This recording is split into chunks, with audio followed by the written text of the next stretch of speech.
Bayangkan sebuah imperium yang menguasai 3 benua selama lebih dari 600 tahun, membentang dari pintu gerbang Wina di Eropa hingga semenanjung Arab, dari Afrika Utara hingga Mesopotamia.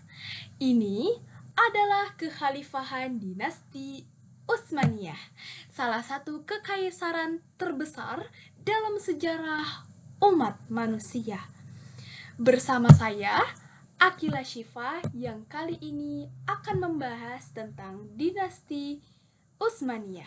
Namun, pada tahun 1922, imperium raksasa ini runtuh dan kejatuhannya tentu saja tidak hanya mengakhiri sebuah dinasti, tetapi juga mengubah wajah dari Timur Tengah secara keseluruhan, menciptakan peta politik yang masih kita kenal hingga hari ini.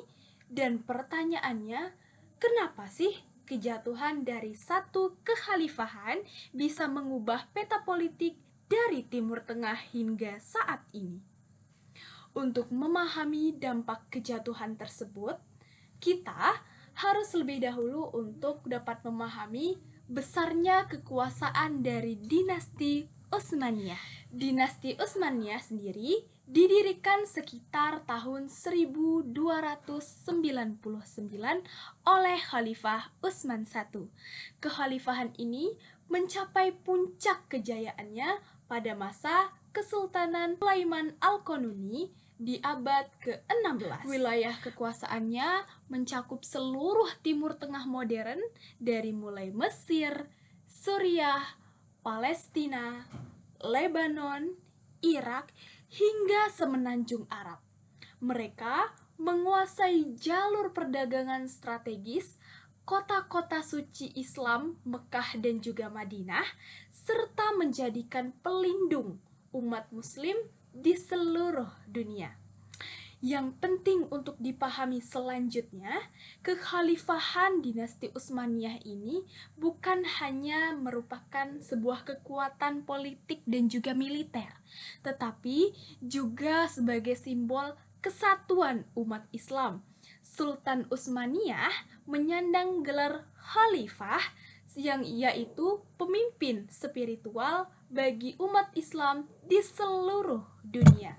Namun, tidak ada imperium yang memang akan bertahan selamanya. Kemunduran dari dinasti Utsmaniyah dimulai sejak abad ke-17, dikarenakan korupsi yang merajalela, ekonomi yang lemah karena gagal beradaptasi dengan revolusi industri Eropa, dan militer yang dulunya sangat ditakuti kini menjadi ketinggalan dengan teknologi terbarukan.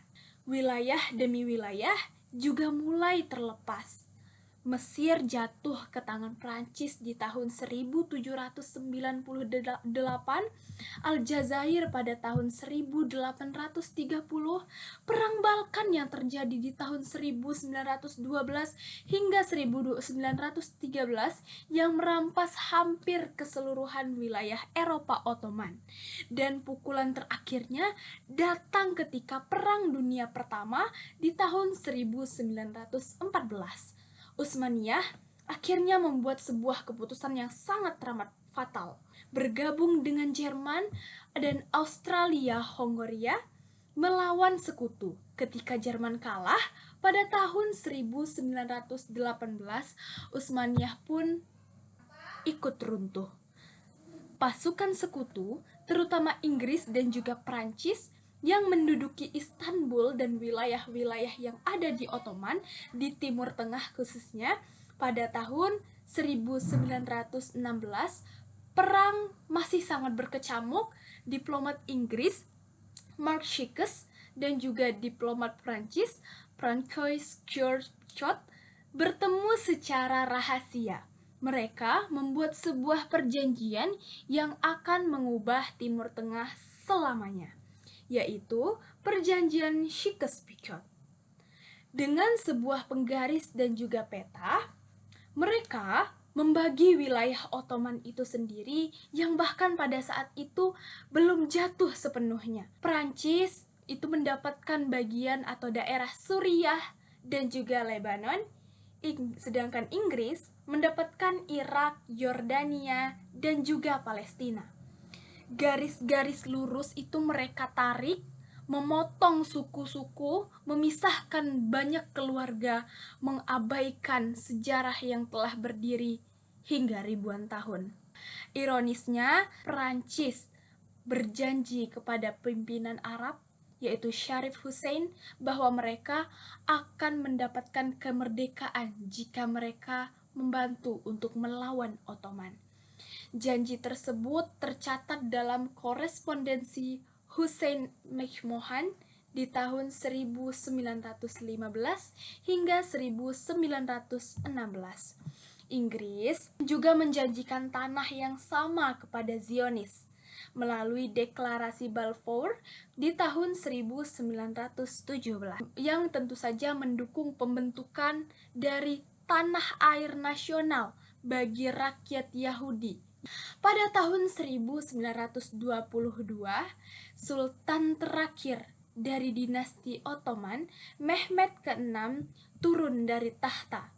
Tahun 1924, Mustafa Kemal Atatürk secara resmi menghapus seluruh sistem kekhalifahan dan untuk pertama kalinya dalam 1300 tahun tidak ada kekhalifahan dalam dunia Islam. Dan dari reruntuhan dinasti Utsmaniyah, lahirlah peta politik Timur Tengah yang modern.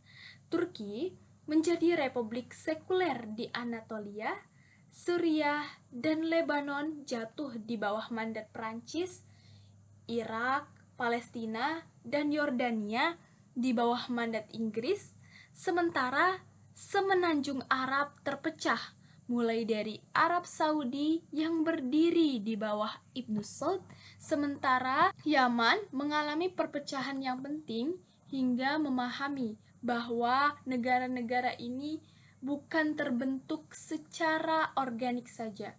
Batas-batas yang telah ditarik oleh perjanjian sebelumnya oleh kekuatan asing di Irak, 3 wilayah dengan sejarah berbeda, yaitu Mosul atau dikenal Kurdi, Baghdad yang saat ini yang Sunni, dan juga Basrah yang Syiah dipaksakan untuk bersatu. Di Suriah juga berbagi kelompok etnis dengan agama yang dipaksakan menjadi satu negara, dan yang paling problematis teman-teman, Palestina, tanah yang dijanjikan kepada Arab, Yahudi dijadikan sebagai mandat Inggris. Konflik itu masih berlangsung hingga hari ini. Lalu mengapa kejatuhan dinasti Utsmaniyah ini begitu menentukan? Karena menciptakan 4 dampak permanen. Yang pertama, fragmentasi politik. Satu kekuatan besar digantikan oleh puluhan negara-negara kecil. Persaingan dan juga konflik antar negara-negara tersebut menjadi seperti sebuah keniscayaan. Yang kedua, hilangnya kesatuan dari simbol Islam itu sendiri. Tanpa kekhalifahan, tidak ada lagi figur yang menyatukan umat Islam Muslim secara keseluruhan, baik secara politik maupun secara spiritual. Berbagai gerakan dari nasionalisme Arab hingga pan-Islamisme mencoba mengisi kekosongan tersebut. Ketiga, tentu saja dominasi asing. Inggris dan juga Paris mengontrol wilayah melalui sistem mandat, mengeksploitasi sumber daya, kekuatan minyak yang baru ditemukan.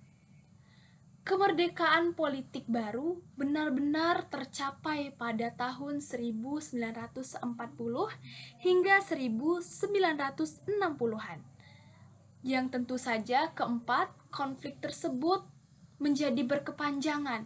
Dari konflik Arab-Israel, perang Iran ke Irak, krisis Kurdi, hingga kebangkitan ISIS, banyak konflik modern Timur Tengah dapat dilacak kepada keputusan-keputusan yang dibuat saat pembagian wilayah otonom. Sekian dari saya, terima kasih sudah menyaksikan. Bye-bye.